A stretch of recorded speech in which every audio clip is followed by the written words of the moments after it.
पूर्णिमा तिथि हम लोगों की पंजिका के अनुसार आज के दिन में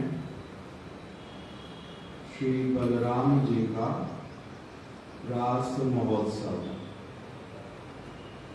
दूसरा भगवान श्री कृष्ण का बसंत रास महोत्सव, तीसरा आज श्री चैतन्य महाप्रभु के परिकर श्री वंशी वदनानंद ठाकुर उनका शुभ आविर्भाव दिवस, श्री श्यामानंद प्रभु इनका भी आज शुभ आविर्भाव दिवस, श्रीला प्रभुपाद जी के एक आश्रित जन श्री श्रीमद भक्ति विलास भारती गोस्वामी महाराज, उनका भी आज शुभ आविर्भाव दिवस है।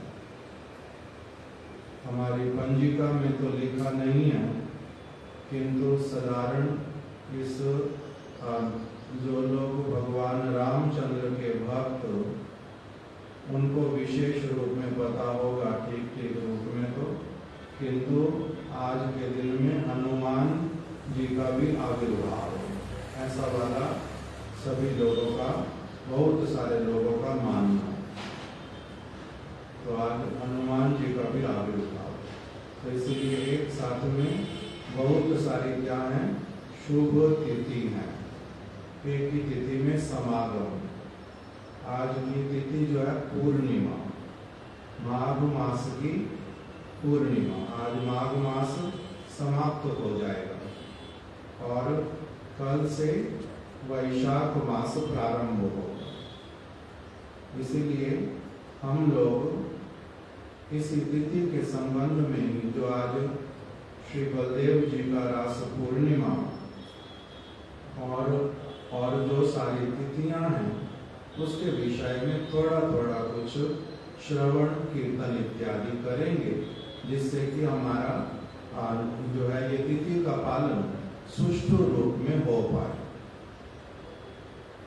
श्री बलदेव जी की रास पूर्णिमा, इसका वर्णन ऐसे तो श्रीमद् भागवत में आया है, वेद इत्यादि में ये वाला प्रसंग नहीं आया, वेद में ये वाला प्रसंग नहीं आया, किंतु भागवत में बलदेव जी की रास पूर्णिमा का वर्णन आया है। उसी को ही श्रीला वृंदावन दास ठाकुर जी ने अपने द्वारा रचित स्वरचित चैतन्य भागवत ग्रंथ में सबसे पहला जो अध्याय, उसी में ही ये वाला प्रसंग जो है बहुत अच्छी तरह से समझाया। उसमें वो बता रहे हैं कि क्यों उन्होंने बलदेव जी की रास पूर्णिमा का वर्णन किया अपने ग्रंथ में, जिसका नाम चैतन्य भागवत, श्री चैतन्य महाप्रभु के चरित्र को, लीला को इस ग्रंथ में लिखा गया। ग्रंथ का नाम है श्री चैतन्य भागवत। इसलिए उसमें कारण बतलाया कि जो श्रीमद् भागवतम, जिसमें भगवान कृष्ण का जो चरित्र है बड़े सुष्ठु रूप में बताया गया, श्री कृष्ण और उनके परिकरों, श्री कृष्ण और उनके अवतारों का, श्री कृष्ण उनके अवतार और उनके अवतारों के भक्तों का, वहां पर सबका चरित्र वर्णन आया बड़ी अच्छी तरह से। इसमें भागवत विशेष रूप में किसकी महिमा गान करती हैं? श्री कृष्ण की, उनके वृंदावन की अद्भुत लीलाओं का भागवत में अच्छी तरह से वर्णन किया। कृष्ण के बाल्य लीला, कृष्ण की जन्म लीला, कृष्ण के वन विहार गोचारण, असुरों का वध और माता यशोदा इत्यादि को प्रेम दान, सखाओं के साथ में आनंद पूर्वक विहार, कुलीन भोजन, द्वादश वनों में विचरण, गोपियों के साथ रास विलास, वंशी वादन, मयूर मुकुट धारण, अनेक प्रकार की जो लीलाएं, बीच बीच में सखाओं के सामने से छिप जाना, गोपियों के समाज से उठ करके कहीं पर गुम हो जाना, सभी का उनको ढूंढना, कभी कृष्ण का ही गोपियों को ढूंढना, उनके साथ में प्रेममय वार्तालाप, सेवा का आदान प्रदान, सारा श्रीमद् भागवत में बड़ी अच्छी तरह से वर्णन किया। किस किस प्रकार के उनके भक्त कौन कौन से रस का आस्वादन कराते हैं, कृष्ण भी उनको क्या क्या आनंद प्रदान करते हैं। कृष्ण की रास लीला आज, तो इसीलिए कृष्ण रास विलास करते हैं गोपियों के साथ में। वहां पर कृष्ण ही एकमात्र क्या है, भोक्ता, परम पुरुष भगवान, और सभी गोपियां उनके साथ में। कृष्ण की रास मंडल ब्रज में स्थान स्थान पर, वृंदावन में, गोवर्धन में, राधा कुंड में, चित्सौली में, नंद ग्राम के पास में, अनेक अनेक लीला स्थली में, रास लीला गोवर्धन में कैसे कैसे रास विलास करते हैं, वो सारी कृष्ण की लीला का, बलदेव प्रभु का विवाह पर बड़ा अच्छी तरह से वर्णन आया। किस प्रकार से कृष्ण और बलदेव ब्रज में जो हैं, उनके बीच में सख्य भाव प्रमुखता वाला। जब द्वारिका में चले जाते हैं, वहां पर भावना क्या रहती है, अधिक वात्सल्य रस वाली। बलदेव जी मेरे अग्रज हैं, बड़े भाई हैं, मैं छोटा हूँ, जो करूंगा उनकी आज्ञा लेकर के करूंगा। तो द्वारिका में क्या आ गया, द्वारिका में विशेष रूप से अग्रज वाला भावना, ये मेरे बड़े भाई, मैं छोटा हूँ, बड़ा भाई पिता के समान होता है, इसीलिए वहां पर वात्सल्य रस का अधिक उन दोनों के बीच में आदान प्रदान। किंतु ब्रज में बलदेव जी और कृष्ण जी एक साथ में जन्म, थोड़े दिनों का ही अंतर। बलदेव जी का पूर्णिमा वाले दिन, बलदेव पूर्णिमा, और कृष्ण का उसके 8वें दिन, अष्टमी के दिन, 8 दिन का अंतर। इसलिए एक साथ में प्राय खेलना, पालने में झूलना, घुटनों के बल चलना, और उसके बाद में एक ही साथ में गोचारण करने जाना, एक ही साथ में माखन चोरी लीला इत्यादि करनी, वन विहार करना, सारा कुछ होली के समय में गोपियों के साथ में कृष्ण, बलदेव जी और जो सखागण और राधा रानी, ललिता विशाखा इत्यादि कृष्ण की गोपियां, बलदेव प्रभु के लिए थोड़े से जो आयु में अधिक उनकी वाली गोपियां, सबने एक साथ मिलकर के रास विलास किया। कहाँ पर, गोवर्धन में संकर्षण कुंड, होली के दिन में, होली की रात्रि, वहां पर कृष्ण, बलदेव, सखागण, समस्त गोपियां एक साथ में जो आयु वाले, वहां पर और वात्सल्य रस के भक्त नहीं थे, केवल सखा लोग और सखियां, गोपियां एक साथ में रास विलास हुआ। कहाँ पर, गोवर्धन के संकर्षण कुंड पे, अन्योर ग्राम के बिल्कुल पास में, गोविंद कुंड के बिल्कुल पास में, वहीं पर इनका रास विलास हुआ। तो इसलिए कृष्ण का बलदेव जी के प्रति जो ब्रज में भावना, वो प्राय लगभग सब समय कैसे वाला होता है, एकदम से सखाओं वाला। द्वारिका में जाकर के अधिक भावना आती है, ये अग्रज हैं, भले ही 1 दिन 2 दिन 8 दिन भी बड़े हैं, तब भी कौन है, पिता के समान है, बड़े भाई। इसलिए उनका अलग प्रकार से वहां पर आदर किया, सत्कार किया। किंतु ब्रज में अधिकांश सखा के रूप में, तो ये कृष्ण की लीला कहाँ पर वर्णन है? भागवत में, बड़े सुष्टु रूप में। वहां पर इसीलिए उसको लिखा किसने? भागवत को लिख करके पूरी तरह से सबके मंगल के लिए अच्छी तरह से बदला दिया भगवान कृष्ण ने रासलीला की। शब्द पहले लगाया भगवान। बलराम जी ने रासलीला की, भगवान बलराम। वहीं पर बता दिया कृष्ण और बलदेव ये कोई साधारण मर्त्य पुरुष नहीं है। इनका गोपियों के साथ में रास विलास इत्यादि साधारण जगत के स्त्री पुरुषों के जैसा मिलन, संग अथवा हाव भाव उसमें से कुछ भी बोला नहीं।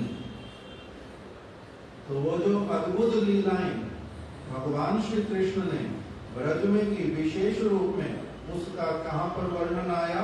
भागवत के 10वें स्कंद में बड़ी अच्छी तरह से भगवान के अन्य अन्य अवतारों का वर्णन आया। भगवान का आया, कृष्ण का, बलदेव जी का, ब्रजवासियों का, ब्रज की महिमा, ब्रज का परम सौभाग्य, कृष्ण की स्वयं भगवत्ता, बलदेव जी का, उनका एकदम से उनमें और बलदेव जी में केवल मात्र देह का भेद, वर्ण का भेद, रंग दोनों का अलग अलग है, आत्मा एक ही। इस प्रकार से भागवत में ये सारा वर्णन किया। और भागवत में क्या आया? कृष्ण के अन्य अन्य अवतार जो हैं वो कौन कौन से हैं?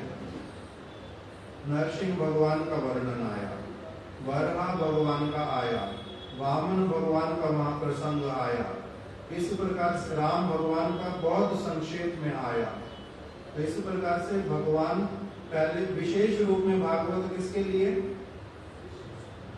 पूर्ण रूप में, ठीक ठीक रूप में कृष्ण की जो अद्भुत लीलाएं, परम चमत्कारमय, उनको परम आनंदित कर देने वाली उन लीलाओं को ठीक ठीक रूप में समझाना, वही भागवत का प्रतिपाद्य विषय। प्रतिपाद्य विषय मतलब जो in reality top most level तक ले जाकर के समझाना चाहते हैं।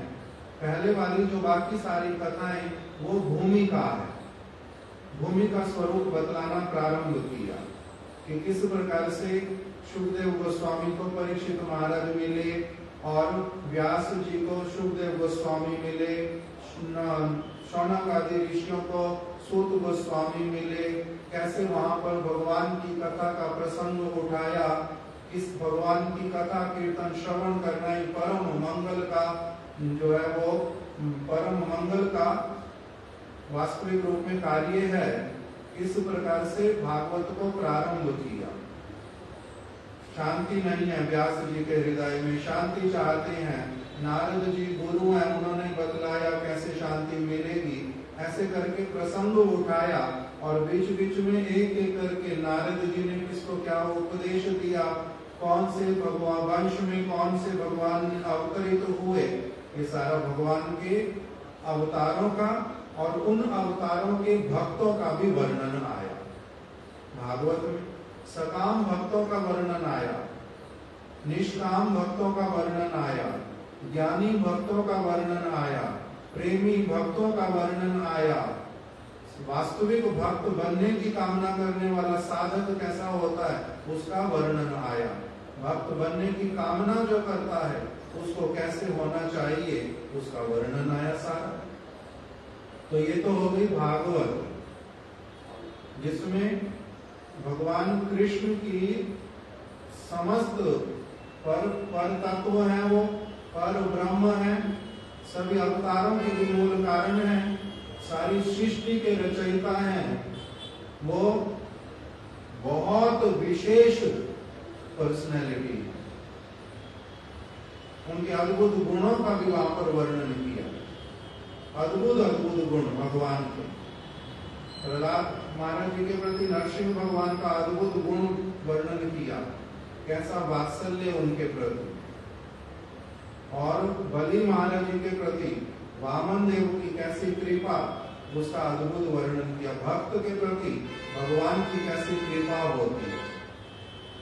और फिर वर्णन किया अम्बरीश महाराज जी के प्रति भगवान नारायण की कैसी कृपा। वहां वर्णन किया फिर कि इन सबके ऊपर जो कृपा, उससे कितनी बड़ी कृपा नंद बाबा और यशोदा माता के प्रति। नंदा किम अक्रोध ब्रह्मन यशोदा चा महाभागा। माता यशोदा महाभाग्यवान।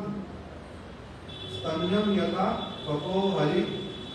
भगवान हरि समस्त वस्तुओं के रचयिता, सबके पालक, उन्होंने उनके दुग्ध को पान किया और वो भी उनके द्वारा किसी पात्र में दिया गया नहीं, उनके स्तन से दुग्ध पान किया, ऐसा उनका सौभाग्य।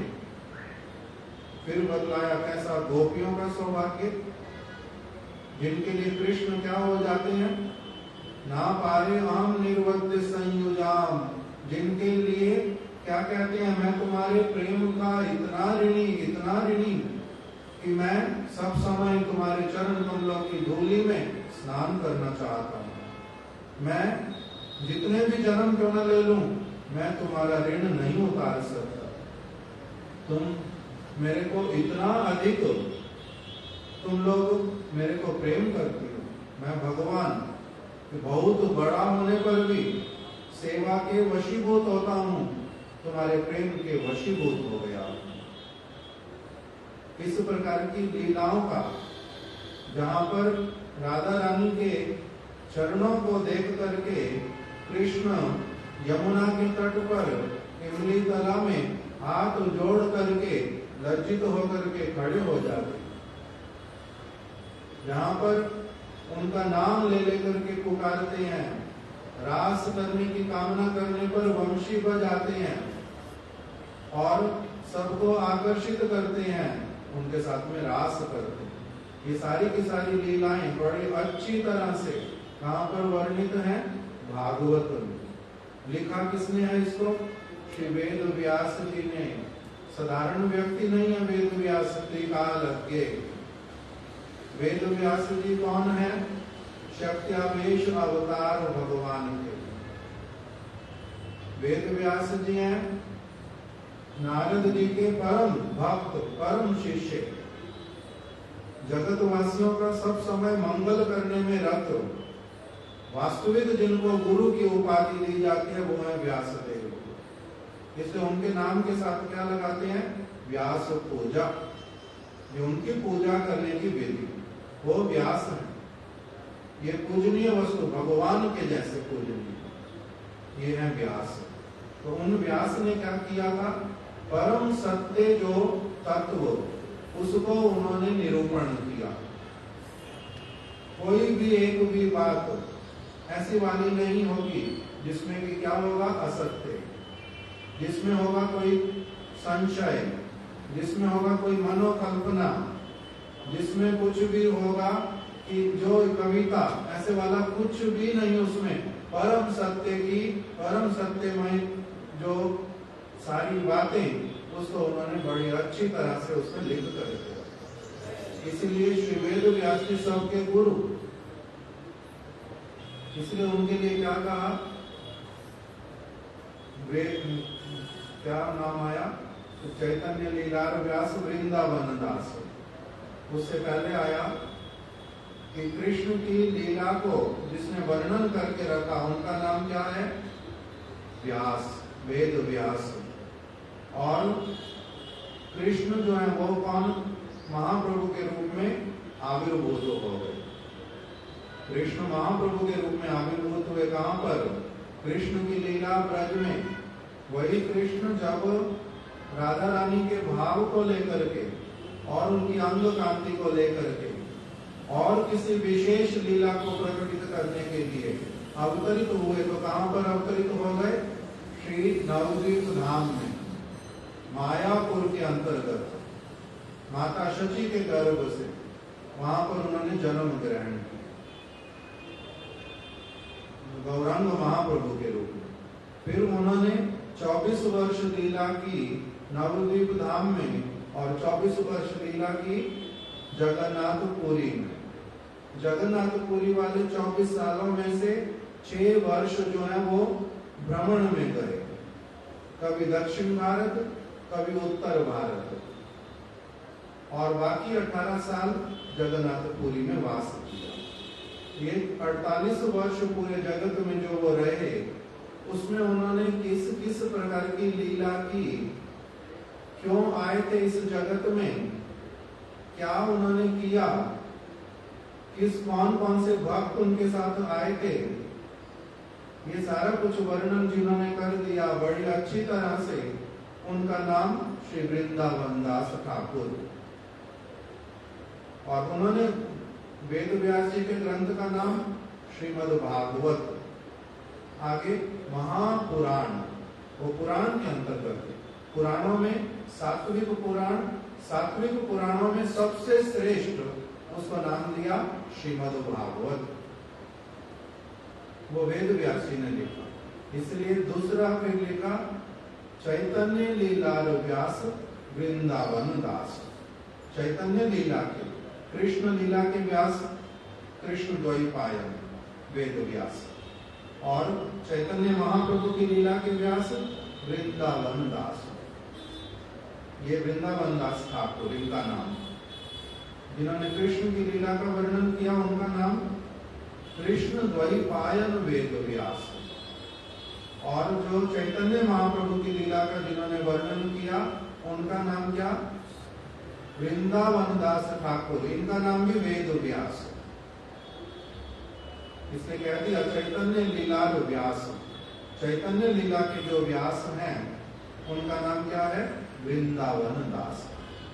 वही वृंदावन दास ठाकुर, उनके ग्रंथ का नाम क्या, श्री चैतन्य भागवत।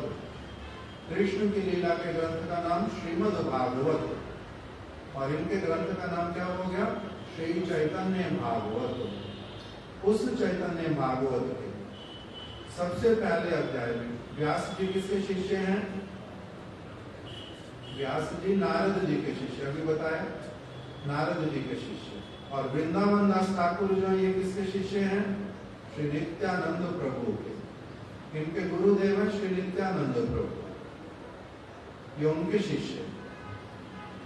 तो वही वृंदावन दास ठाकुर जी सबसे पहले अध्याय में चैतन्य भागवत में अपने गुरु जी की जब वंदना कर रहे हैं, सबसे पहले ग्रंथ लिखेंगे तो सबसे पहले क्या करेंगे, अपने इष्ट देव की आराधना करेंगे, वंदना करेंगे, मंगलाचरण करेंगे, मंगलमय आचरण, गुरु के चरणों में प्रणाम। जब वहां पर प्रणाम करने के लिए गए, प्रणाम करने का अर्थ होता है उनकी महिमा का स्मरण करना, महिमा का गान करना। इसलिए उन्होंने जब प्रारंभ किया तो सबसे पहले उन्होंने उसी में क्या लिख करके दिया, उनकी महिमा का गान करते करते कह रहे हैं कि मेरे गुरु पाद पद्म की ऐसी महिमा जिनका गान करने से क्या होता है, नित्यानंद प्रभु है, चैतन्य महाप्रभु के अत्यंत प्रिय। फिर बताया ताहार चरित्र जेवा जने सुने गाए, उन नित्यानंद प्रभु के चरित्र को जो सुनता है और गाता है। श्री कृष्ण चैतन्य तार परम सहाय, श्री कृष्ण चैतन्य महाप्रभु जो उसके प्रति क्या हो जाते हैं, परम प्रसन्न हो जाते हैं और उसकी सब प्रकार से सहायता करने लग जाते हैं। अर्थात गुरु की चरण कमलों की वास्तविक शोभा को जो समझ लेता है, वहां शरणागत हो जाता है, उनके अनुसार चलता है, उसको भगवान भी क्या करते हैं, फिर उस व्यक्ति को बड़ा शुद्ध रूप में भजन जीवन आगे बढ़ाने के लिए सब प्रकार से सहायता करते हैं। तो इसलिए यहाँ पर बता दिया कि ताहर चरित्र जेबा सुने गाए, जो उनके चरित्र को, नित्यानंद प्रभु के चरित्र को सुनता है, गाता है, श्री कृष्ण चैतन्य महाप्रभु उसके लिए क्या हो जाते हैं, परम सहाय, उसके लिए बड़े सहायता करने वाले बन जाते हैं।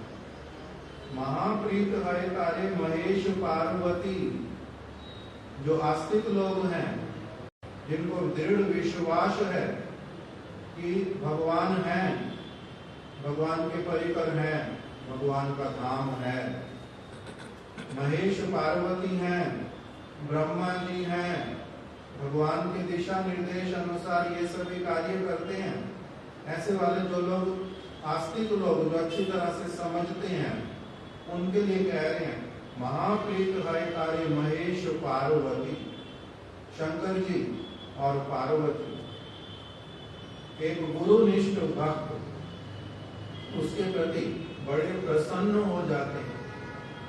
इसलिए कुछ दिन पहले बताया था, हमारे गुरु महाराज जी ने एक ग्रंथ में से लिख करके रखा है, हरि भक्ति विलास में से, कि जो व्यक्ति गुरु सदगुरु के चरणों में शरणागत होता है, समर्पित होता है, उसी समय से जब से वो प्रतिज्ञा कर लेता है और दृढ़ निश्चय कर लेता है कि मैं अपने गुरु पाद पद्म के चरणों की शरण लूंगा, मैं इनके द्वारा दिखाए गए मार्ग के अनुसार अपने मन को शासन करूंगा, जो ये कहेंगे वैसे वाला चलूंगा, तो उसके लिए क्या हो जाता है, वो व्यक्ति शिव संस्तुत।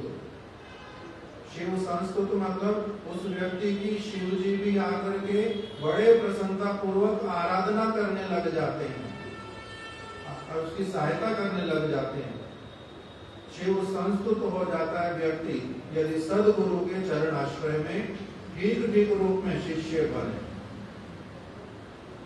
इसलिए बोल रहे महाप्रीत है कार्य महेश पार्वती। महेश और पार्वती जो है भगवान की सब समय सेवा करने वाले, ये भी उसके प्रति परम प्रसन्न हो जाते। जीवाय पूरे तार शुद्धा सरस्वती। अब ये व्यक्ति जो है वो कैसा बन जाता है, तब इसकी जिह्वा पर शुद्धा सरस्वती आकर के वास करती हैं। ये भगवान से संबंधित वस्तुओं को छोड़ करके अपनी किसी इंद्रिय का कोई व्यवहार नहीं करता। सरस्वती इसके जिह्वा पर वास करती हैं, अर्थात अभी कभी भी मिथ्या वचन बोलता नहीं, मिथ्या वचन में विश्वास रखता नहीं, उससे ऊपर उठ जाता है। पार्वती प्रवृत्ति नवा अर्बुद नारी दैया, संकक्षण पूजे शिव उपासक भैया। पहले नित्यानंद प्रभु की कैसी महिमा है, मेरे गुरु जी की कैसी महिमा है। पार्वती इत्यादि जो हैं वो अनेक अपनी सखियों को लेकर के और शिव जी को आगे करके संकर्षण की, नित्यानंद प्रभु की अंश की, उनकी क्या करते हैं, उपासना करते हैं, उनके चरणों की वंदना करते हैं। ऐसे नित्यानंद प्रभु जो हैं उनके लिए क्या लिखा, पंचम स्कंदे भागवत कथा। ये नित्यानंद और बलदेव एक ही हैं, कृष्ण और चैतन्य महाप्रभु एक हैं। इसलिए कह रहे हैं यही जो नित्यानंद प्रभु, ये कौन है, साक्षात बलदेव, चैतन्य महाप्रभु साक्षात कृष्ण। इसलिए इन्हीं बलदेव जी के लिए पंचम स्कंद भागवत कथा, पंचम स्कंद में भागवत के ये लिख करके रखा, सर्व वैष्णव वंदे बलराम का था। बलराम जी जो हैं वो सबके पूजनीय हैं, सभी वैष्णवों के, सभी संप्रदाय के वैष्णव गण जो हैं वो बलराम जी की, कृष्ण की, लक्ष्मण की, नित्यानंद की आराधना करते हैं। तान रास लीला कथा परम उदार। उन बलराम जी की जो रास लीला है वो कैसी है, परम उदार। उदार शब्द का अर्थ क्या किया प्रभुपाद जी ने, उत्कृष्ट, महती, बड़ी अद्भुत लीला है, महान लीला है, वो उत्कृष्ट लीला है। बलदेव जी की अनेक लीलाएं, उसमें से उनकी रास लीला वो क्या है, बड़ी उत्कृष्ट श्रेष्ठ है। जैसे कृष्ण की अनेक लीलाएं, कृष्ण की लीलाओं के नाम क्या हैं, गोवर्धन धारण लीला, माखन चोरी लीला, ये लीलाएं हैं। कैसे इनको बोलते हैं लीला करना। अनेक लीलाएं हैं, उनमें से सबसे श्रेष्ठ लीला जो है, सबसे श्रेष्ठ का मतलब जिसमें कृष्ण जो है परम आनंदित हो जाते, सबसे अधिक जिसमें उनको आनंद मिलता है, जिसमें सबसे अधिक प्रसन्न होते हैं, जिसमें उनका पूर्ण स्वरूप जो है वो प्रकटित होता है। उनका रूप जहां पर सबसे श्रेष्ठ, उनके गुण सबसे श्रेष्ठ जहां पर प्रकटित होते हैं, उस लीला का नाम क्या है? समस्त लीला चूड़ामणि रास लीला। सारी लीलाओं में से सर्वश्रेष्ठ लीला, उसका नाम रास लीला। इसी प्रकार से बलदेव जी की भी अनेक अनेक लीलाएं, कृष्ण के लिए क्या क्या सेवाएं नहीं करते रहते हैं, अनेक लीलाएं करते हैं। उसमें से रास लीला भी उनकी जो है वो क्या है? उनकी भी समस्त लीलाओं में से सबसे श्रेष्ठ लीला कान रास लीला कथा परम उदार, उन बलराम जी की अर्थात बलदेव जी को परम आनंद सुख देने वाली लीला। यहाँ पर बलदेव जी और कृष्ण ये दोनों कौन है? भगवान। ये जीव तत्व नहीं है, भगवान है। इसलिए प्रभुपाद जी ने इनके लिए लिख दिया, ये दोनों ही कौन है? इनके लिए बता दिया कि ये महासंकर्षण बलराम ये वैष्णव मात्र के वंदनीय है, और दूसरा कृष्ण हो बलराम हो, ये वास्तविक रूप में भोक्ता। भोक्ता का मतलब एक होता है भोक्ता, एक होता है भोग्य, एक होता है शक्तिमान, दूसरा होता है शक्ति, एक होता है प्रभु, दूसरा होता है दास। ये नियम है। तो प्रभु है इसका अर्थ क्या है? कोई दास भी है। अगर शक्तिमान है तो इसका अर्थ उनकी शक्ति है। भोक्ता है तो इसका मतलब क्या है? उनको कोई भोक्ता मतलब भोग को ग्रहण करने वाले। जैसे हम भगवान को भोग लगाते हैं, भगवान को भोग लगाया, ये तो जो सामग्री लगाई इसका तो नाम क्या हो गया? ये भोग है।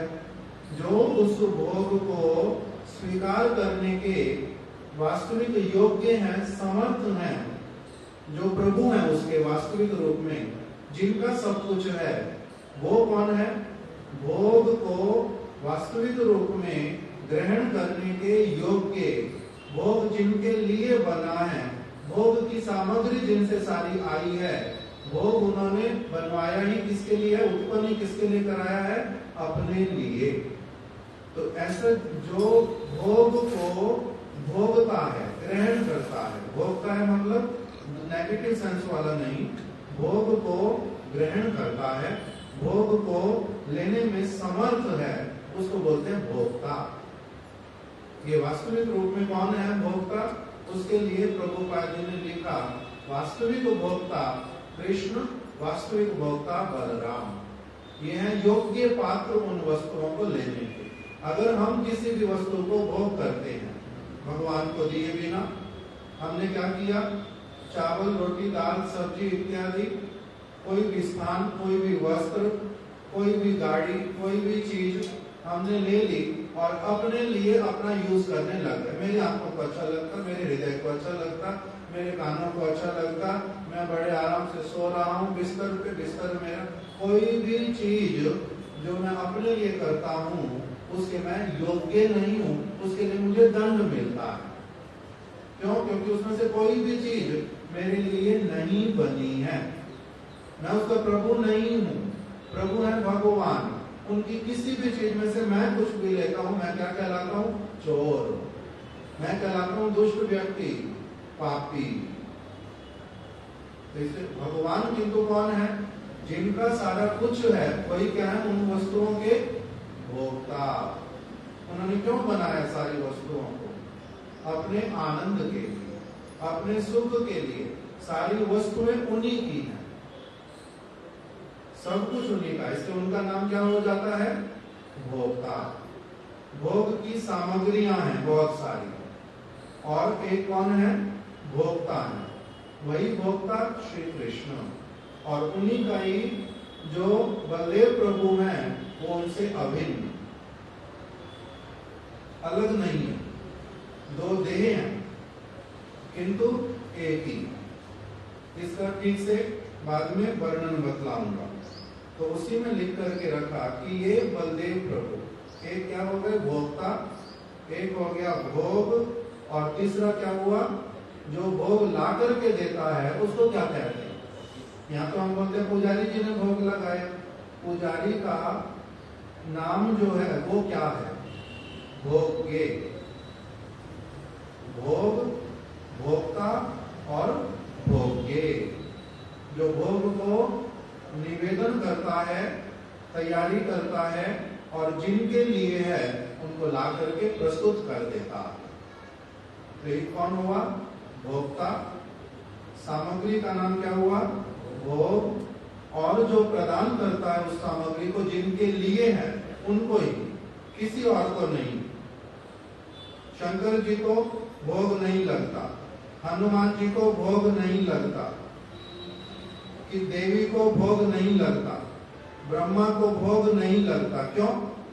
क्योंकि वो भोक्ता नहीं है। भोक्ता होने के योग्य हैं कौन?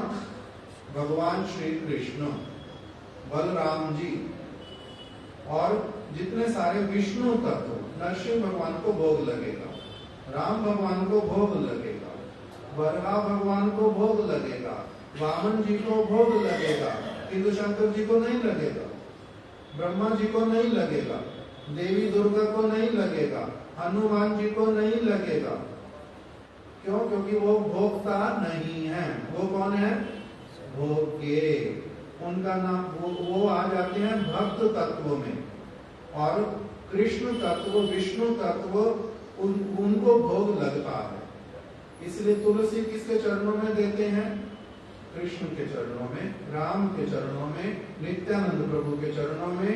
इन सबको तो तुलसी देंगे, किंतु गदाधर पंडित जो कि राधा रानी है उनको नहीं देंगे तुलसी। इससे राधा रानी को भी भोग नहीं लगता। भोग किसको लगता है? कृष्ण को। और फिर कृष्ण का जब प्रसाद मिलता है तब राधा रानी लेती हैं। तो इससे कृष्ण कौन हुए? भोक्ता। और राधा रानी कौन है? भोग्या। और वो कृष्ण की समस्त सामग्रियों को कृष्ण की सेवा में नियुक्त करती हैं। तो वो जो सारी वस्तुएं उनको देखती हैं, उन सारी वस्तुओं का नाम क्या होता है? सामग्री। भोक्ता, सामग्री मतलब भोग, भोक्ता, भोग और भोग्या। तो इसलिए जीव भी सारे के सारे, जब श्रीमती राधा रानी वही भोग्या हैं जो उनकी सबसे श्रेष्ठ शक्ति है, तो बाकी सभी लोग कौन कहलाते हैं? ए टू जेड सारे शक्ति तत्व एक साथ में क्या कहलाते हैं? भोग्या। शंकर जी भी शक्ति तत्व, हनुमान जी भी शक्ति तत्व, ये सभी शक्ति तत्व। इसे इनके चरणों में तुलसी नहीं देते, राधा जी के चरणों में नहीं देते, राधा जी के हाथ में देते। गुरु जी के चरणों में तुलसी नहीं देते, गुरु जी के हाथ में देते हैं। ये तो करते हैं। तो इसीलिए भोक्ता कौन है? कृष्ण। भोक्ता कौन है? बलराम। क्यों? क्योंकि वो उनके कौन है? स्वांश। वो उनके अवतार हैं, उनके अपने अंश है, अवतार भी नहीं। अवतार तो फिर स्वांश से आगे उत्पन्न होते हैं। ये बड़ा अलग तत्व है, किसी और समय में वर्णन करेंगे। तो अब इसमें बता रहे हैं ताल रास क्रीड़ा करता है। इसे रास कौन कर सकता है? रास कर सकते हैं जिनका योग्यता, जिनका अधिकार किसका है? कह रहे कृष्ण के अन्य अवतारों का भी नहीं है, रास कोई नहीं करता। और केवल कौन करते हैं? कृष्ण और बलराम। ये है स्वांश उनके। उसके अतिरिक्त भगवान राम रास नहीं करते, नरसिंह भगवान रास नहीं करते, किसी भी और लीला में रास नहीं। केवल रास कौन करते हैं? कृष्ण और बलराम। इसलिए बलराम जी कौन है? बलराम जी में से ही सारे अवतार आगे आते हैं। बलराम जी का द्वारिका में जाकर के पहले वो होते हैं महासंकर्षण, फिर मूल संकर्षण, मूल संकर्षण में से फिर सबसे पहले कौन से पुरुष? तीन पुरुषों में कारणोदकशाही विष्णु, गर्भोदकशाही विष्णु, शिरोदकशाही विष्णु। तब आगे जाकर के फिर राम इत्यादि का अवतार शिरोदकशाही विष्णु इत्यादि से। तो इसलिए बलराम जी कौन है इन सब में भी बहुत ऊपर, वो कृष्ण के स्वांश, इसलिए वो है भोक्ता। राम इत्यादि भी ये लीला नहीं करते, इसलिए उनके लिए बता दिया तान रास लीला रास क्रीड़ा कथा परम उदार, बड़ी श्रेष्ठ लीला वो वृंदावन गोपी सने करीला विहार। उन्होंने क्या किया, वृंदावन की गोपियों के साथ में विलास किया, विहार किया। दुई मास बसंत माधव मधु नामे हला युद्ध रास क्रीड़ा कहे पुराणे। पुराण में बताया, वेद में तो बताया नहीं, वेद में गुप्त रह गई ये वाली बात। जैसे बीज में सारा कुछ गुप्त रहता है। आम की गुठली देखी, मेरे को ये समझ तो आ गया ये आम है, क्योंकि बड़ी गुठली है। जामुन की गुठली छोटी है, आम की बड़ी है। आम की गुठली देख के इतना तो समझ आ गया कि ये आम की गुठली है, किंतु उस आम की गुठली के भीतर में उसका जो नरम भाग है वो कैसा, ये मेरे को नहीं दिखाई देता। है तो बड़ा, दिखाई नहीं देता। उसी के बीच में ही वो दो भाग हैं उसके, वो भी देख नहीं पाता। उसको मिट्टी में देने पर कैसे उसमें से पौधा निकलेगा वो मेरे को नहीं दिखाई देता, किंतु उसी के बीच में क्या है पड़ा, आम के बीज में ही आम का पेड़ पूरा का पूरा है, दिखाई दे रहा छोटा सा बीज, उसी में करोड़ों आम भी लग सकते हैं। उसमें डालियां हैं बहुत सारी, सुंदर सुंदर पुष्प हैं, सारा कुछ उसी में है। तो इस प्रकार से वेद जो है वो तो क्या है, वेद तो है अपने आप में बीज स्वरूप, और उसी में फिर आगे उपनिषद पुराण इत्यादि ये क्या है, उसका वृक्ष जैसा निकला हुआ बहुत बड़ा स्वरूप। निगम कल्पतरुर गलितम फलम। ये जो वेद पुराण वेद इत्यादि उनमें से आगे क्या निकलते हैं, फिर पुराण। उसी पुराण में व्यक्त रूप से बताया। वेद में क्या है, थोड़ा सा संक्षेप बिल्कुल बीज स्वरूप में, किंतु भागवत महापुराण है तो पुराण में उसका अच्छे से वर्णन आया। उसमें क्या लिखा, दुई मास बसंत, कृष्ण की लीला हुई। कृष्ण और बलदेव को अक्रूर जी आकर के मथुरा ले गए। मथुरा से ये लोग द्वारिका में पहुंच गए। बहुत वर्षों तक वहां पर वास किया। बीच में कृष्ण ने बलदेव जी को प्रार्थना करके कि अग्रज आप कृपा करके ब्रज में जाओ।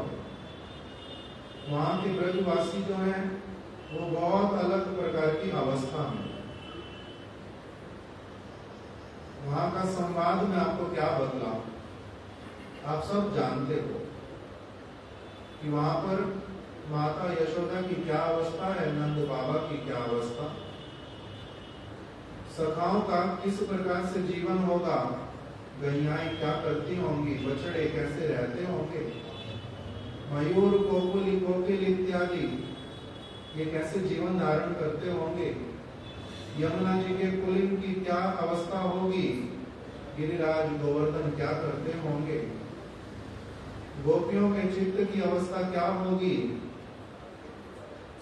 ये सारी वस्तुएं मैं तो जा नहीं सकता। जाऊंगा जो आसुरिक लोग, उनको पता चल जाएगा कि इनका ब्रज के प्रति प्रेम है। उसका नाम भी किसी के सामने लेता नहीं हूं, ब्रज का किसी ब्रजवासी का नाम नहीं उच्चारण करता किसी के सामने। उनको छोड़ आया हूं तो छोड़ आया हूं, उनके साथ मेरा कोई संबंध नहीं है, इस प्रकार का मैं दिखलाता हूं, जिससे कि उनको स्वप्न में भी कभी पता ना चले कि ब्रजवासियों के साथ भी मेरा संबंध। क्यों? नहीं तो वहां पर कुछ अमंगल करने के लिए उपस्थित ना हो जाए असुर लोग, जरासंध इत्यादि, वहां पर आक्रमण ना कर दें, इसलिए वहां से बहुत दूर चला आया हूं। किंतु उनकी अवस्था बहुत अलग प्रकार की। आप एक बार ब्रज में चले जाओ, उनको कुछ सांत्वना दे दो, आपको देखने से उनको कुछ सुख मिलेगा। इस भावना के साथ में बलराम जी को कहाँ भेजा था?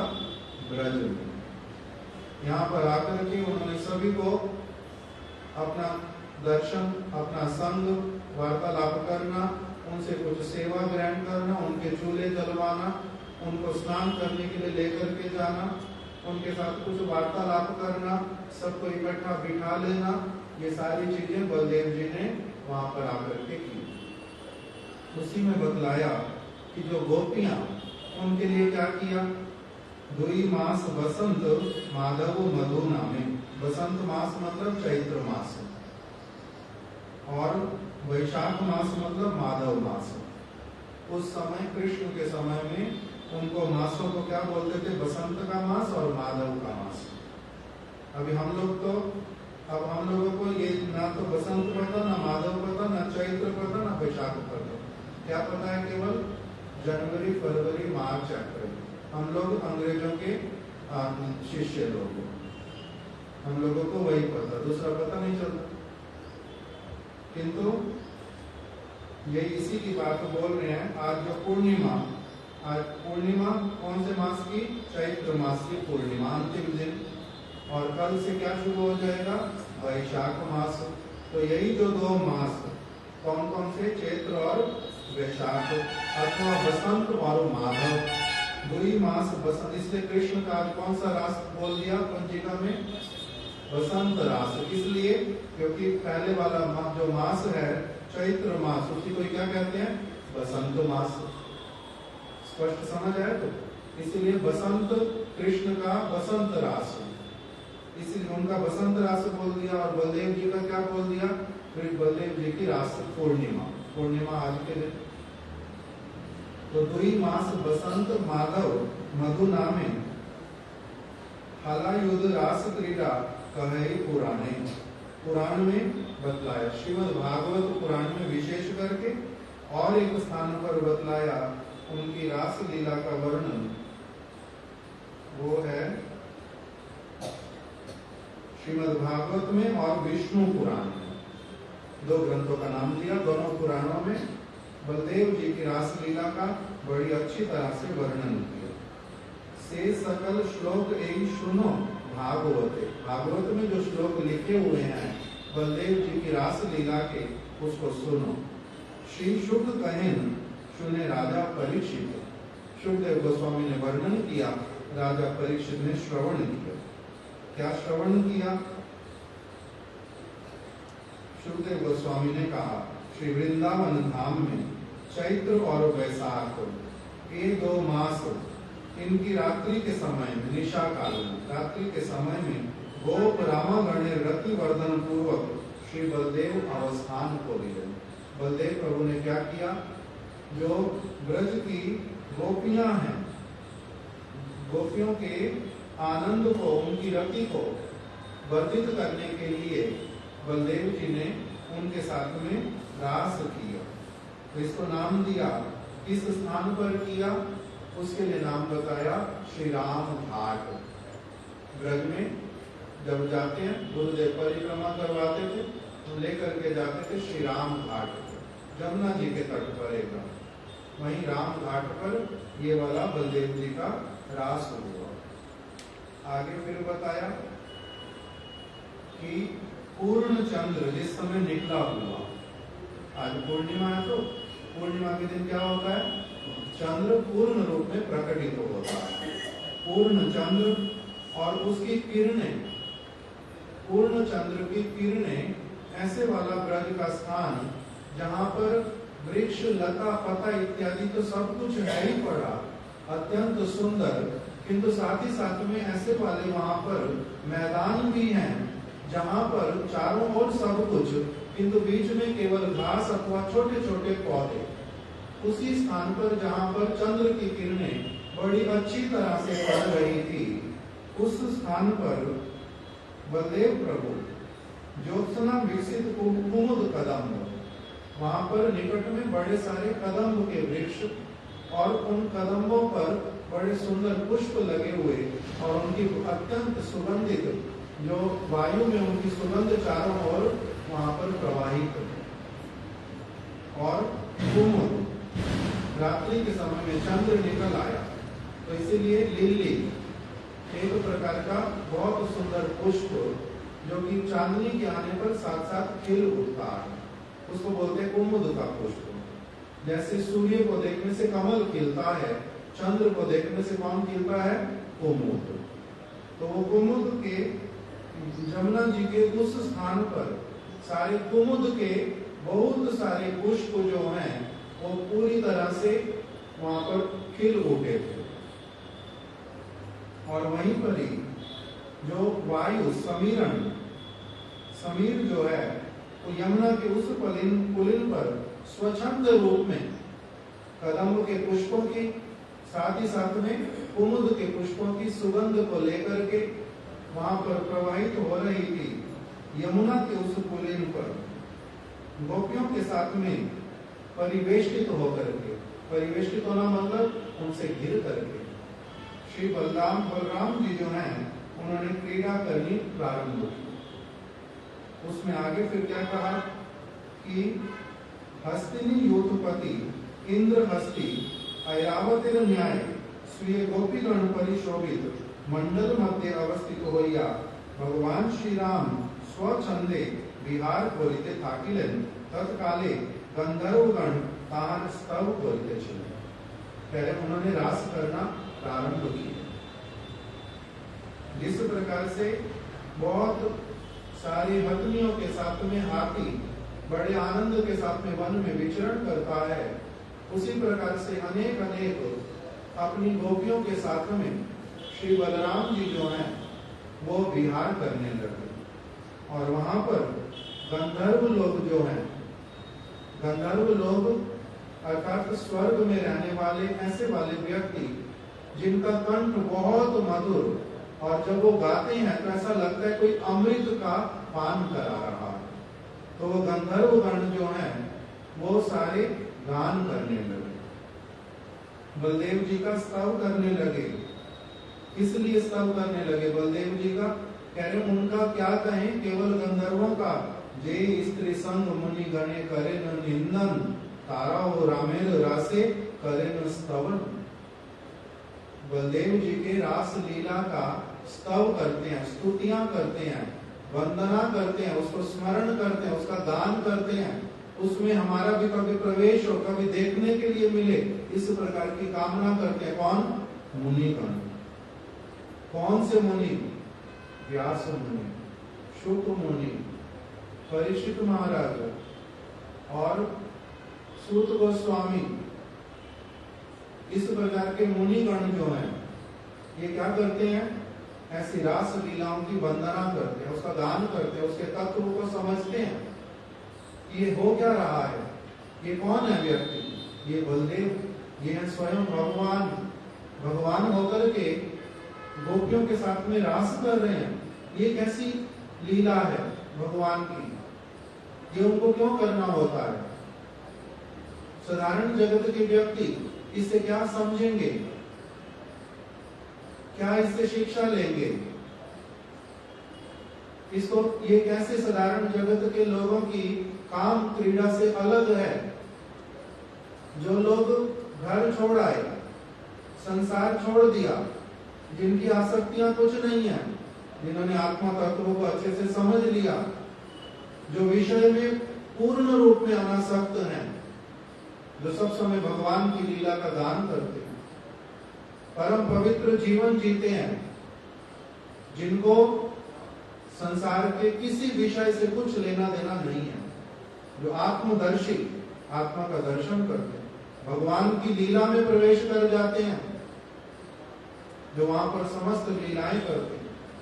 ऐसे वाले व्यक्ति जिन्होंने घर छोड़ दिया, परिवार छोड़ दिया, स्त्री शब्द मुख से बोलते नहीं है, स्त्रियों का मुख नहीं देखते हैं, जिनको संसार में किसी के रूप से, किसी के गुणों से, किसी के धन से, संपत्ति से, किसी भी चीज से जिनका कोई लेना देना नहीं है, ऐसे वाले व्यक्ति भी फिर क्या करते हैं?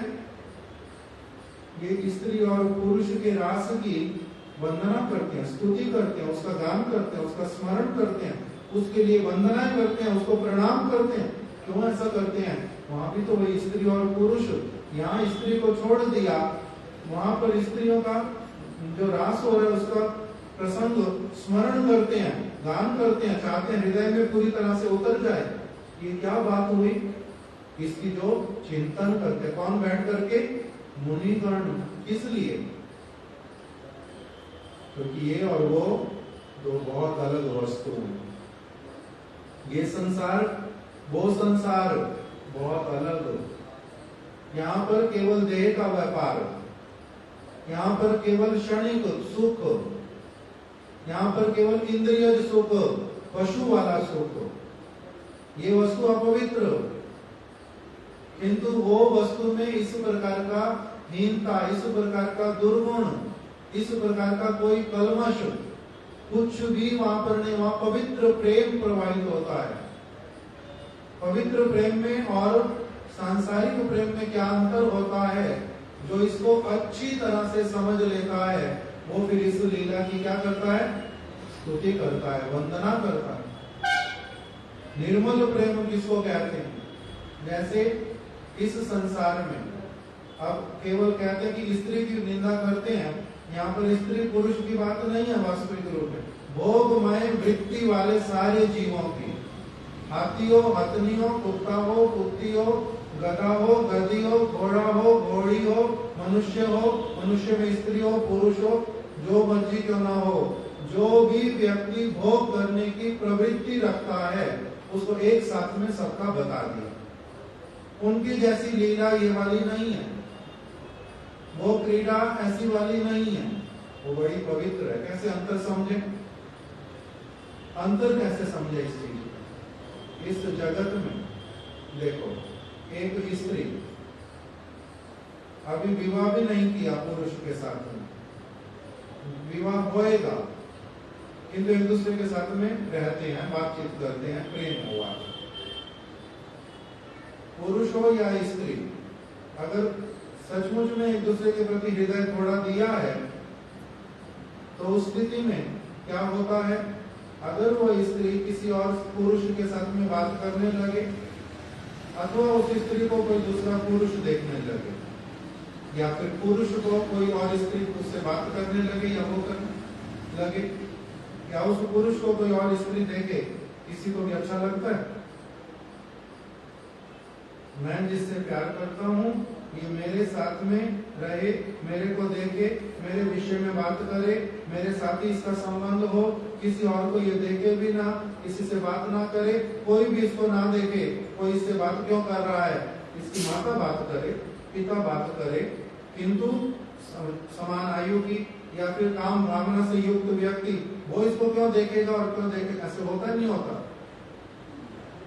होता है। तो सबके लिए, सबको पता है, हम लोग सबको अनुभव है इस चीज का।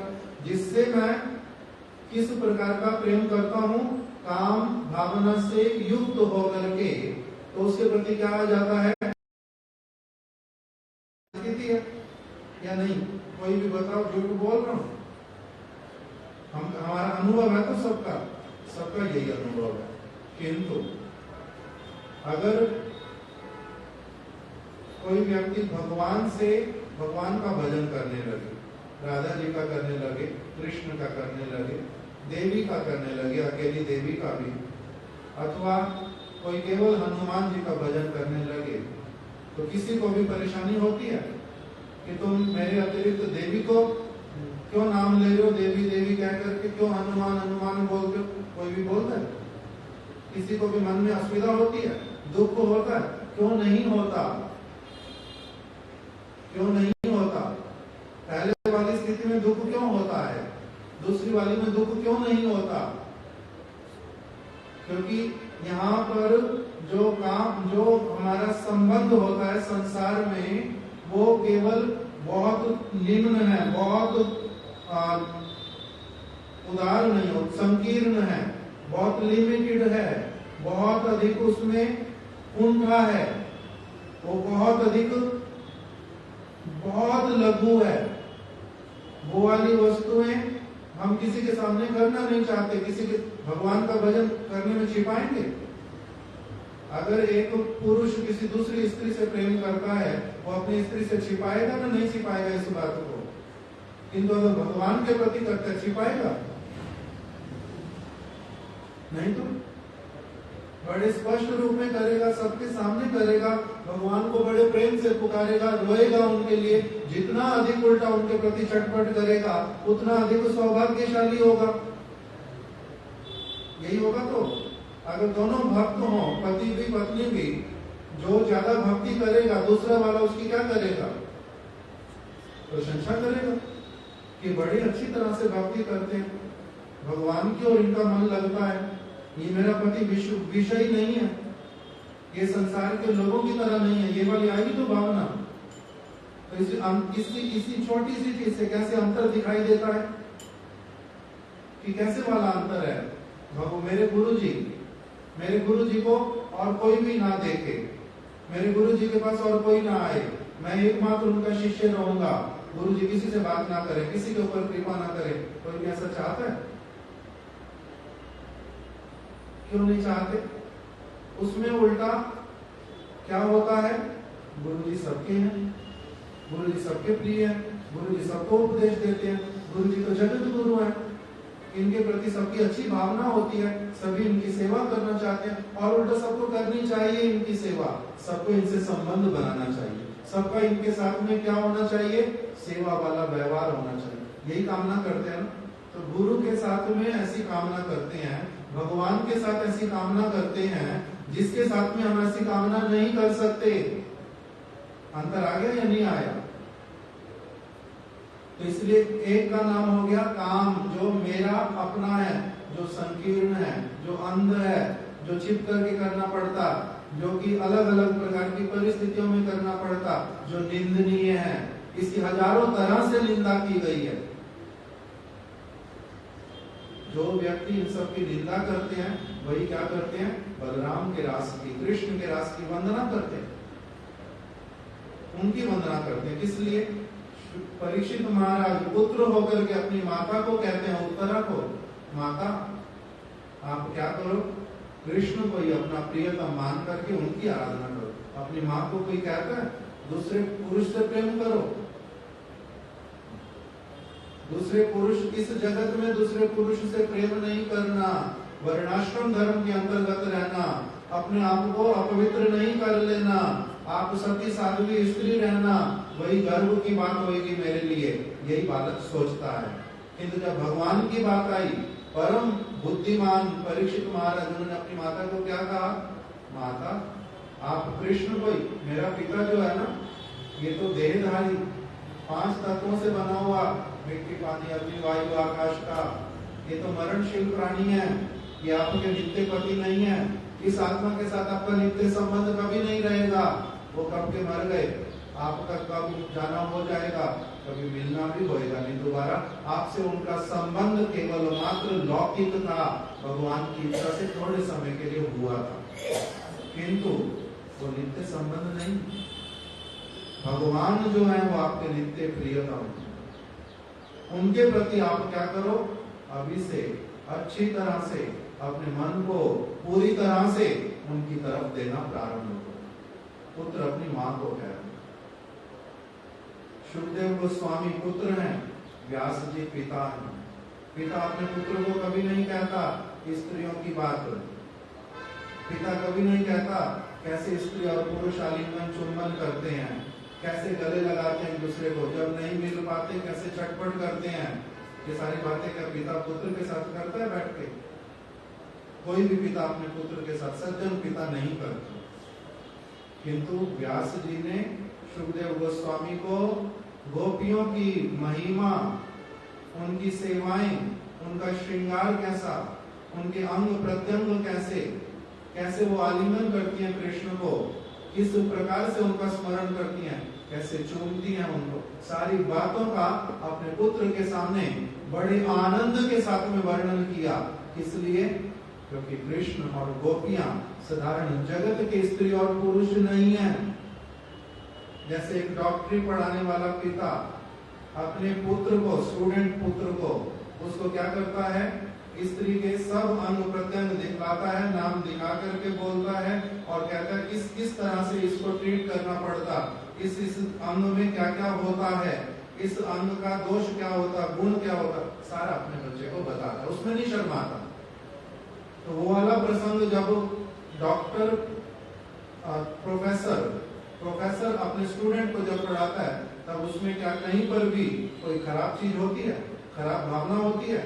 नहीं। खराब वस्तु की चर्चा है। क्या पिता पुत्र को कहता है या पुत्र पिताजी कैसी बातें कर रहे हो आप मेरे सामने? कभी आती है ये बात? क्यों? क्योंकि साधारण स्त्री पुरुष की बात करना और पढ़ाई कराते समय वो सारा सिखाना दोनों अलग बातें हैं। इसी प्रकार से भगवान का रास, भगवान के साथ में गोपियां, कौन है गोपियां, कौन है कृष्ण, कौन है बलराम, कैसा तत्व है वो, कैसा प्रेम होता है वो परम निर्मल, हम लोगों को इसकी धारणा भी नहीं है। इसीलिए यहाँ पर बता दिया, जे स्त्री संग मुनि गणे करय निंदन। जिस स्त्री संग की, स्त्री के लिए पुरुष, पुरुष के लिए स्त्री, जिस प्रकार का केवल मात्र घृणित संग, उसकी सारे लोग जो निंदा करते हैं, निंदनीय वस्तु, ये कोई प्रशंसा की वस्तु नहीं, तो वही मुनिगण भी क्या करते हैं? बलराम की रास लीला का गान करते हैं। कहाँ निंदा करते हैं मुनिगण? स्त्री संग की कह रहे कहाँ नहीं निंदा करते? सारे वेद में, पुराण में, उपनिषद में, गीता में, भागवत में सर्वत्र इस वस्तु को क्या कहा गया? निंदनीय।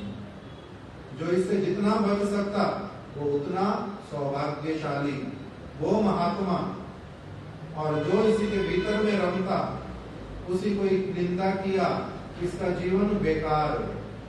ये पशुवत जीवन जीने वाले लोग, इनका उद्धार किस प्रकार से होगा? अनेक अनेक भागवत में श्लोक आए, यहाँ पर एक के बाद एक बहुत सारे पृष्ठों में लगभग 50-60 श्लोक अलग अलग उठा करके रखे कि एक तरफ से जो मुनिगण निंदा कर रहे हैं स्त्री संग की, वही मुनिगण स्तुतियां कर रहे हैं बलदेव जी का गोपियों को लेकर के रास कर रहे हैं। इसलिए क्योंकि दोनों कैसी वस्तुएं हैं? उनमें जमीन और आसमान का अंतर है, आकाश और पाताल का अंतर है। जार राशि देवे आसी पुष्प वृष्टि करे, देवता गण आ जाते हैं, पुष्प वृष्टि करते हैं। देवे जाने वेद नाही कृष्ण हल धरे, क्योंकि जो देव ये समझते हैं अच्छी तरह से कृष्ण और हलधर मतलब बलराम, इनमें कोई अंतर नहीं है, वो क्या करते हैं? इनके रास का गान करते हैं, इनके ऊपर पुष्प वृष्टि करते हैं। किसके ऊपर पुष्प वृष्टि करनी चाहिए?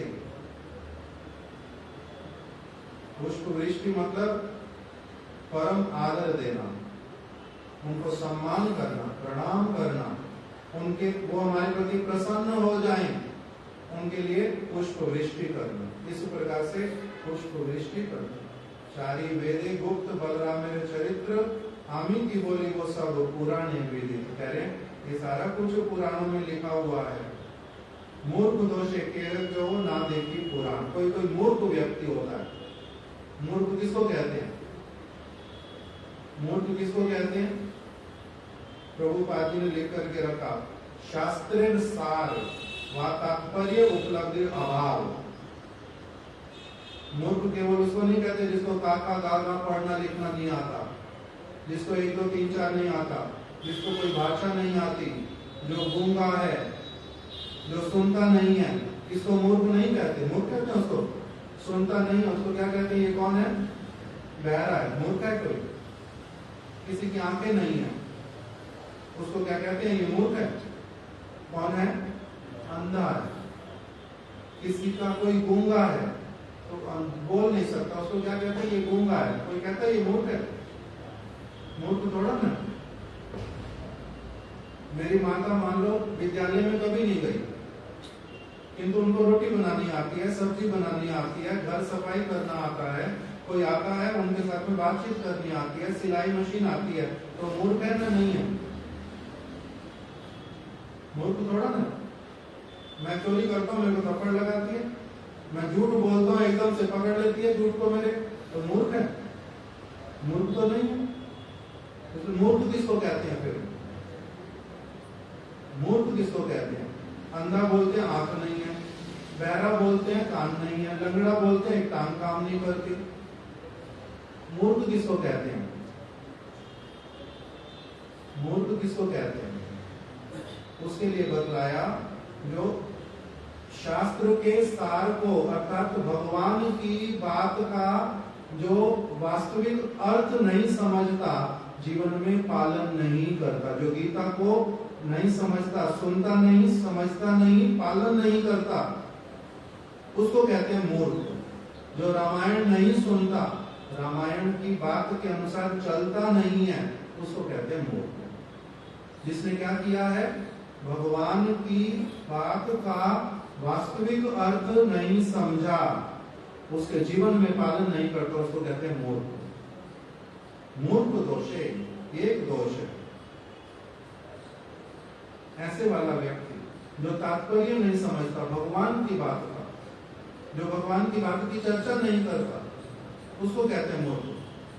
किंतु गौर किशोरदास बाबा जी महाराज एक अक्षर आता नहीं है, पढ़े लिखे नहीं है, किंतु जो साधु लोग भगवान की बात बताते हैं, उनकी सारी बातों को सुन करके अच्छी तरह से पालन करते हैं।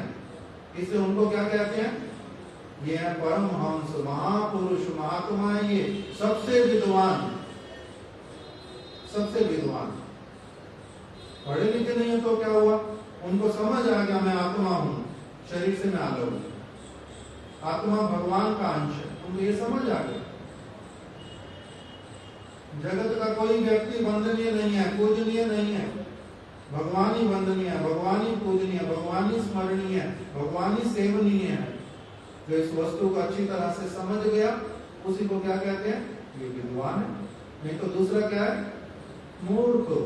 मूर्ख मतलब अब भगवान की जो बात नहीं जानता, कोई भी व्यक्ति क्यों ना हो, चाहे वो डॉक्टर हो, इंजीनियर हो, प्राइम मिनिस्टर हो, प्रेसिडेंट हो, कोई भी साइंटिस्ट हो, इंजीनियर हो, डॉक्टर हो, जो भगवान की बात के वास्तविक तत्व को नहीं जानता, सारे के सारे लोग क्या कहलाते हैं, मूर्ख। इनको कहते हैं मूर्ख।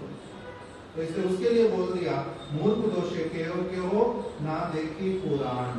कोई कोई मूर्ख व्यक्ति होता है जिसने पुराण को पढ़ा ही नहीं, भागवत को समझा ही नहीं, वही क्या कहता है, बलराम रास क्रीड़ा करे अप्रमाण की। नहीं, बलराम जी रास लीला, हमने तो कृष्ण की रास लीला होती है, कृष्ण की रास लीला सुना हुआ सब समय, बलराम की भी रास लीला होती है, नहीं किसी की नहीं होती। तो कहते हैं मूर्ख व्यक्ति, जिनको ये भी नहीं पता।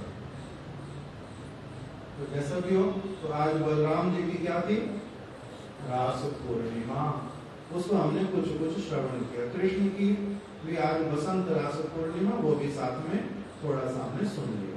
ये रास बड़ी पवित्र वस्तु, इसमें क्या होता है,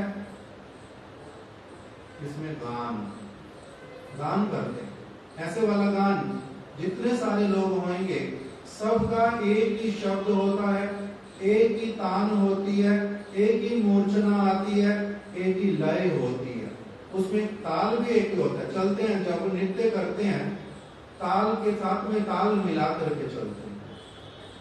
नृत्य करेंगे जिसमें बहुत सारे गोपियां, अगिनत गोपियां, जिसमें अनेक प्रकार का आलाप हो, जिसमें ताल से ताल मिलती है, जिसमें एक ही साथ में बड़े आनंदित होकर के मंडलाकार में, गोलाकार में, जहां पर वो एक दूसरे के साथ में अलग अलग प्रकार के व्यवहार करते हुए परम आनंदित होते हैं, उसका नाम है रास। उसका नाम होता है रास, और बड़ी पवित्र लीला। इसको फिर कभी और विस्तार से सुनेंगे कि पवित्र कैसे कहते हैं उसको, क्यों पवित्र है, क्यों वंदनीय है, मुनिगण क्यों वंदना करते हैं। ये बलदेव जी की और कृष्ण की आज रास लीला का दिन, पूर्णिमा। दूसरा साथ ही साथ में क्या है, महाप्रभु के परिकर श्री वंशी वदनानंद जी। कृष्ण बन गए चैतन्य महाप्रभु, बलराम जी बन गए नित्यानंद प्रभु।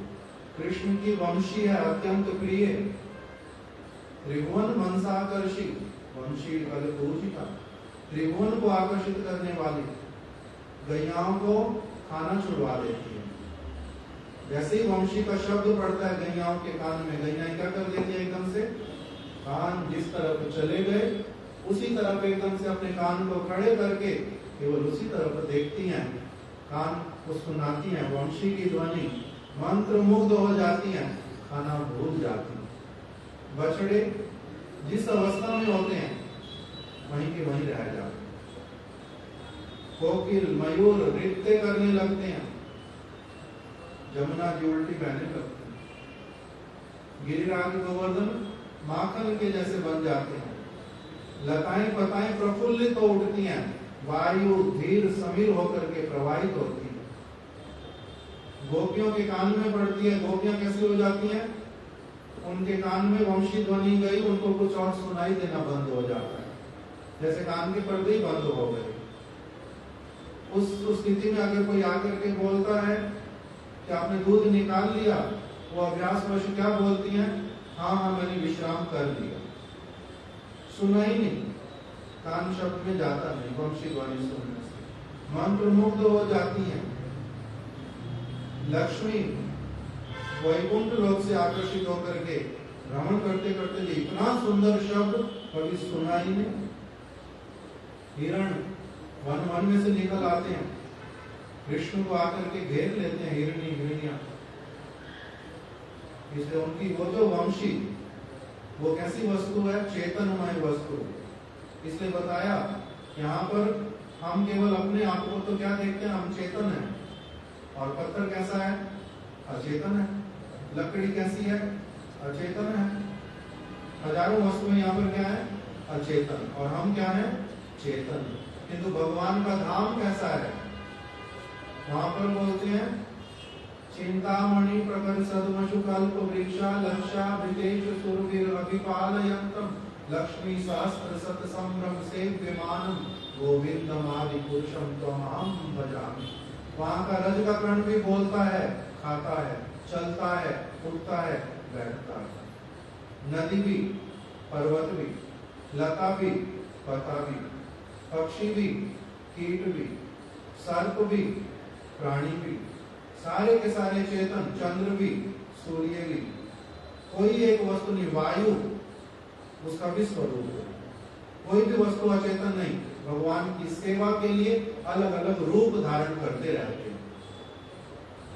इसलिए वंशी हमारे यहाँ जैसी नहीं, बांस की बनी हुई, नहीं तो चांदी की बना दी, सोने की बना दी, या फिर किसी और चीज की।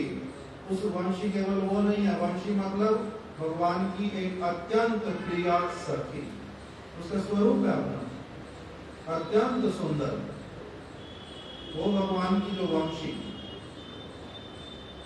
उसका अपना स्वरूप है, बड़ी अद्भुत है।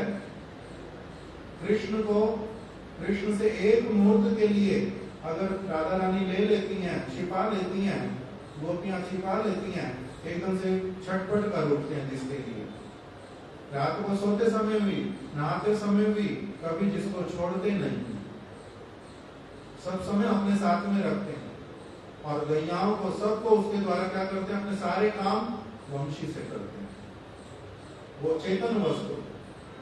इसीलिए गोपियों ने स्तुति की कि ये वंशी कैसी सौभाग्यशाली कृष्ण के अधरों का पान करती है, और हमारे पास में उस अधर का जो रस है उसको कितनी दूर से वायु में देते देते देते देते एक केवल मात्र उसका छोटा सा अंश ला करके देखती है, और हम लोगों को क्या कर डालती है? पागल बना देती है। और स्वयं इतना पान करती है, कैसी इसकी अवस्था होती होगी। और इसके जो पूर्वज, जहाँ इसने क्या कर लिया? जन्म ग्रहण करके उनको कृतार्थ कर दिया। इसके पूर्वजों की क्या गति होती होगी? कैसे आनंदित होते होंगे वो इनके पूर्वज वंशी के। तो ये कृष्ण की जो वंशी, वो चैतन्य महाप्रभु की लीला में वंशी बदनानंद प्रभु, वंशी बदनानंद प्रभु। और जब श्री चैतन्य महाप्रभु ने संन्यास लिया, ये बहुत सारे सुंदर सुंदर गान करने वाले, बहुत सुंदर कविता गान करने वाले, क्यों? क्योंकि कौन है? वंशी। वंशी क्या करती है? कृष्ण शब्द निकालेंगे, उसके साथ साथ में ऐसी वाली अपनी कान छेड़ करके ऐसे उसको स्वरूप बना करके दूसरे के कान में भेजती हैं, सभी लोग परम आनंदित हो उठते हैं। इसी प्रकार से वंशी बदनानंद प्रभु जो हैं वो बड़ी सारी कविताएं लिखते थे।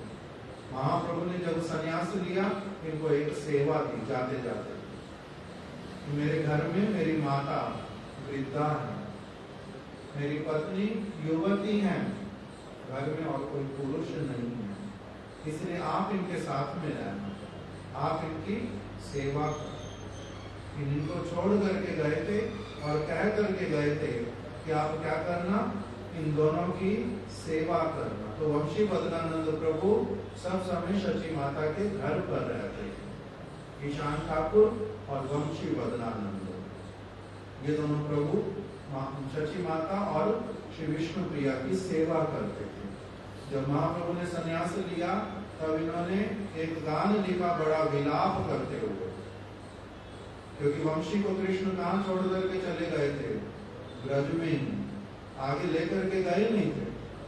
द्वारिका मथुरा में वंशी को लिया नहीं, जैसे गोपियों को, राधा रानी को, गोपियों को ब्रज में छोड़ दिया, उसी प्रकार से वंशी को भी कहाँ छोड़ दिया था, ब्रज में ही छोड़ दिया था। इसलिए कृष्ण ने मयूर मुकुट वो भी ब्रज में छोड़ दिया, अपनी मुरली ब्रज में छोड़ दी, और जैसे गोपियां विलाप करती थी वो मुरली का भी इसी प्रकार का, वंशी का ऐसा जीवन था कि वो सब समय के लिए निष्प्राण होकर के पड़ी रहती। इसी प्रकार से वंशी बदनानंद प्रभु जब वो नवद्वीप धाम में महाप्रभु ने लिया संन्यास, इनको छोड़ के चले गए, उस समय जो विलाप किया कि और मैं उनके दर्शन करूंगा नहीं, उनका नृत्य और देखूंगा नहीं, वो कीर्तन अब और होएगा नहीं, शची माता का आंगन अब कभी प्रसन्नता वाला होएगा नहीं, इस प्रकार से विलाप किया था। कोई है जो उनको फिर से ले आए, कोई है जो मुझको उनके पास ले जाए,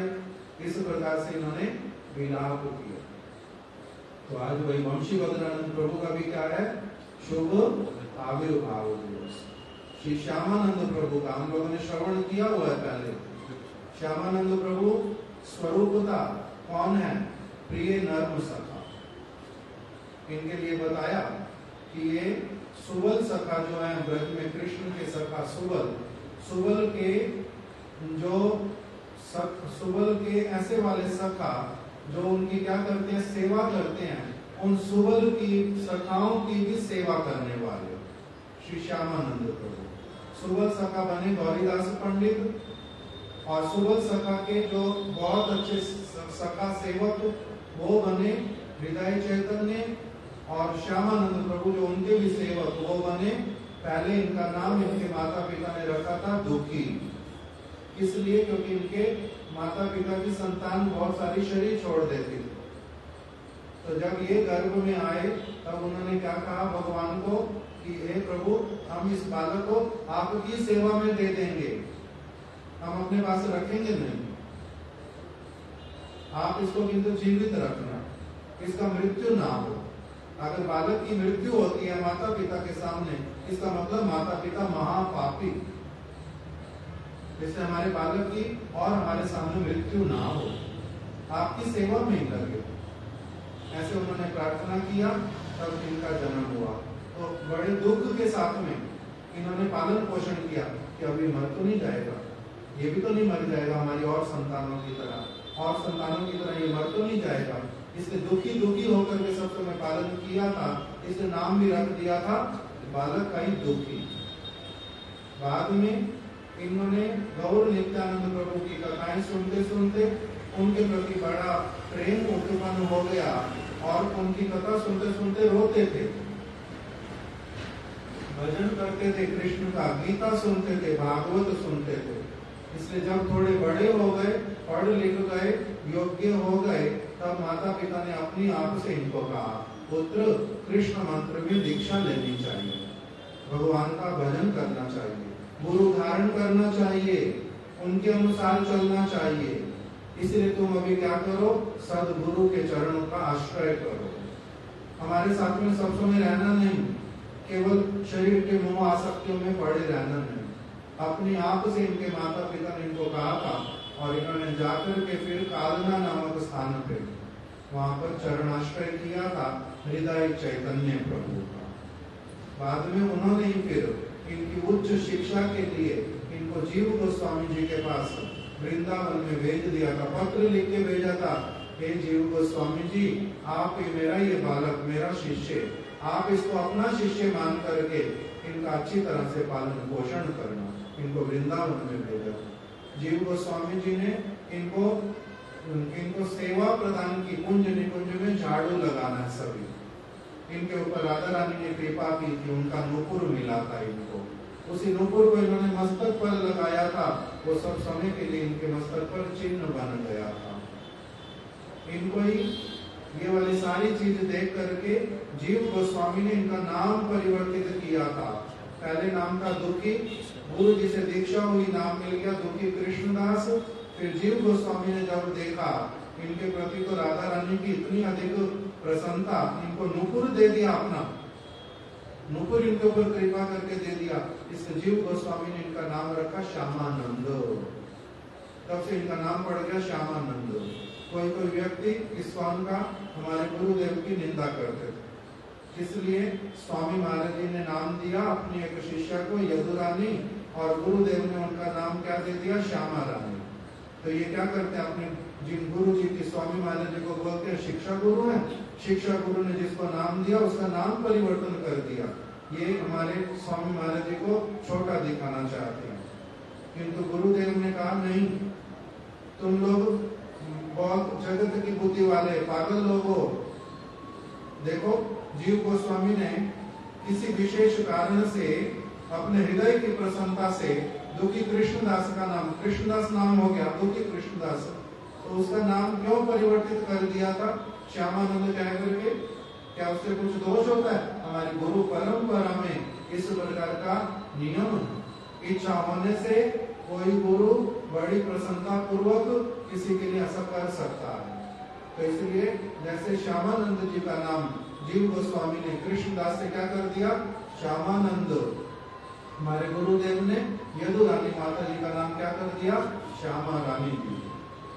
तो इसी प्रकार से ये सारी बातें आज उन श्यामानंद प्रभु, उनके बड़े सारे शिष्य, उन्होंने बड़ी सारी सेवा की।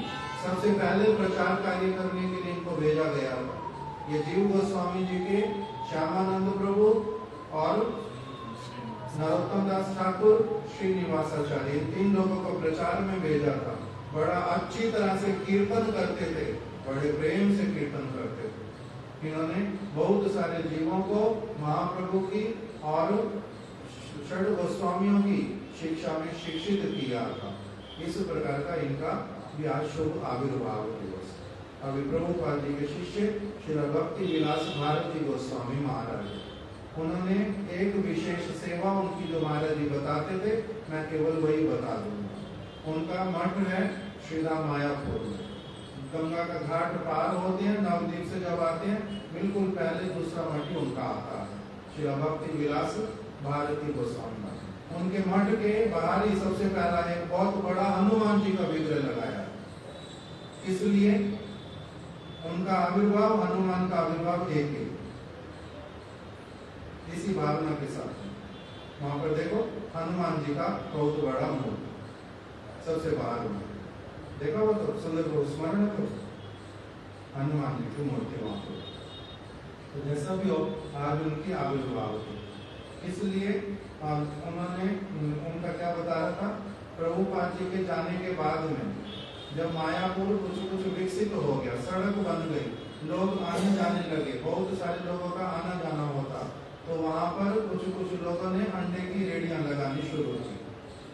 प्याज लहसुन रेडी पर लगा करके कुछ बेचेंगे, तो इन्होंने उनके साथ में लड़ाई की, सब लोकल लोगों के साथ में कोर्ट में केस किया और वहां से लिखवा करके ले लिया, ये धाम है, यहाँ पर अंडा प्याज लहसुन, इसका अभी तो फिर सारा कुछ हो गया, किंतु उनके जीवित रहते रहते उन्होंने कोर्ट केस किया था, ऑर्डर लेकर के आ गए थे, मायापुर में प्याज लहसुन अंडा इत्यादि कोई भी बिक्री नहीं कर सकता, मांस इत्यादि यहाँ पर कभी नहीं आएगा। इस प्रकार से ये कहते थे कि ये मेरे प्रभु का धाम है, यहाँ पर ये लोग इस प्रकार का काम करेंगे, मैं इनको देखता हूँ जहाँ तक संभव हो। इस प्रकार से इन्होंने एक मायापुर में कुछ वर्षों तक, इनके कारण 20-25 साल तक किसी को इस तरह का काम नहीं करने दिया गया। ये उन्होंने मायापुर के प्रति भावना रखी थी, यही बात मेरे को विस्मरण है, महाराज जी को सुना हुआ था, अधिक उनके बारे में कुछ पता नहीं है। उन्होंने ग्रंथ किंतु बड़े सारे प्रकाशित किए, उनके ग्रंथ हैं बड़े अच्छे अच्छे। 2 ग्रंथ थोड़ा थोड़ा पढ़ने का समय हुआ था। एक ग्रंथ में तो उन्होंने पूरा लिख करके रखा, ब्रज मंडल की परिक्रमा, परिक्रमा कैसे करते हैं, भावना क्या होनी चाहिए, किसके साथ जाना चाहिए, कहाँ कहाँ जाना चाहिए, वो सारा बड़े अच्छी तरह से परिक्रमा का वर्णन किया। और दूसरा ग्रंथ उनका मैंने पढ़ा था जिसमें लिखा 13 अपसंप्रदाय, किसी को क्या कहते हैं, आउल। आउल किसको कहते हैं, जिन लोगों में किस प्रकार का दुर्गुण होता है उसका नाम पड़ जाता आउल। जैसे अंधा, आंख नहीं है अंधा, कान नहीं है बहरा, जीभ नहीं है तो गूंगा। इसी प्रकार से एक दुर्गुण है उसका नाम आउल, एक दुर्गुण वाले का बाउल, एक दुर्गुण वाले का नेड़ा नेड़ी, एक दुर्गुण वाले का आउल बाल करता बाजा, नेड़ा नेड़ी, जाति गोसाई। अलग अलग लोग जो महाप्रभु के विचारों को ठीक से मानते नहीं और क्या क्या विचार महाप्रभु का नहीं मानते उसके अनुसार उनका नाम होता है। इसका भक्ति विनोद ठाकुर जी ने 13 नाम दिए। 13 नामों का किस किस का नाम पड़ता है ये वाला, उसका सारा विवरण उन्होंने ग्रंथ में लिख करके रखा है। उनके और भी बड़े सारे ग्रंथ, मैं तो और चीजों को देख नहीं पाया, ग्रंथ सारे हैं पड़े मेरे पास। किंतु जैसा भी हो, आज उनकी भी शुभ आविर्भाव थी। वांछा कल्पतरुभ्यश्च कृपा सिन्धुभ्येव च पतितानां पावनेभ्यो वैष्णवेभ्यो नमो नमः।